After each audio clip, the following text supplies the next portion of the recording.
I know it's a sensitive topic with these guys. We just had a conversation, pre-conversation on this, and they might not even speak up.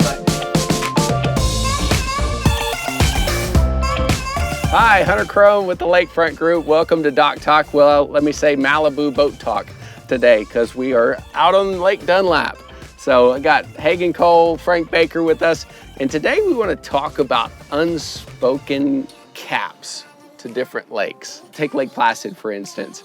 Nobody spent any more than $500,000 for any lake house, no matter how nice it was, on Lake Placid. And then that jumped to $550, $600, $650, and it just keeps climbing. And today, I would say the unspoken, and there's certain exceptions to every rule, is probably somewhere around that 1.3, 1.35. Although we just had a 1.9 sold. Oh, there you go. See? Exceptions. But, for example, that 1.9, taken into that, it probably jumped up the cap for that lake. It did. And then again, you take McQueenie, for instance. We rarely see sales over $2.5 million. Yes, people have built, $6, $7 million houses out there, but there is, I believe, an unspoken cap for each lake that is always growing. I lived on McQueenie.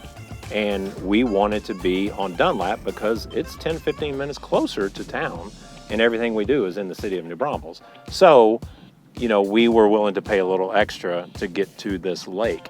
And I think a lot of people look at it that way. It's your proximity to New Braunfels, but Seguin is changing. It's stepping up, and a lot of good restaurants, a lot of things to do. It's becoming more and more expensive in Seguin. So I think you're going to see a quick change in the lakes in that direction. Meadow, Lake Seguin, and Lake Placid are going to start creeping up a little faster percentage-wise. Yeah, still some of the more affordable real estate for the reasons Frank just mentioned. And it really just comes down to what they value most. Like we always say, it's a lake house, not a house on a lake. Are they more enamored with the idea of having a really fancy house on a small lot, or would they rather have an older house on a great piece of property? It might be a $700,000 lot, but it's just a little 1,200 square foot bungalow, and that might be $1 million property. So, and you hit the nail on the head, is you get that, they can get the best of both worlds, the right lot and the right location with the right house and the right waterfront improvements for that 1.3 on Placid. Yeah. Then that exact same house on McQueenie is going to be 2 to 2.3 potentially. That's where we kind of see those caps.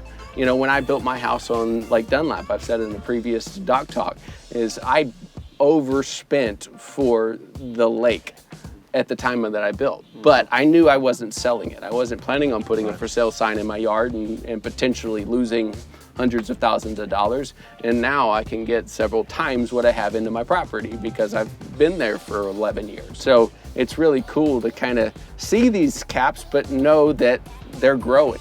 So we take Placid, 1.3, 1.5, occasional exception to those rules. And then you jump up to McQueenie, the mid twos. I think once the lake gets, the dam gets done, I think that's going to quickly jump to probably the mid threes. But then you jump up to like a Lake LBJ. There's $4, $5, $6 million sales all day long on that lake. But try to get over $10 million. Somebody wants to spend more than that, they're jumping to Lake Travis, grand estate on acreage with hundreds of feet of waterfront, or, Lake Austin. Yeah. I saw the inverse of what we're talking about during COVID. I probably had a greater number of buyers coming out of the Austin area because they had that $1 million cap, and they could no longer get that on LBJ. So now they're looking at it as, okay, I've got my $1 million cap. Where can I go? What's closest to me? And this all relates back to location. I like that. You take, I kind of said it as a lake cap, and you said it as a buyer's cap. So the buyer has a cap at this, and what can they get and where? Mm-hmm. And I think Houstonians, I think they lean more towards Placid, McQueenie, and Meadow and Lake Seguin because of the proximity. I mean, I-10, you're straight shot.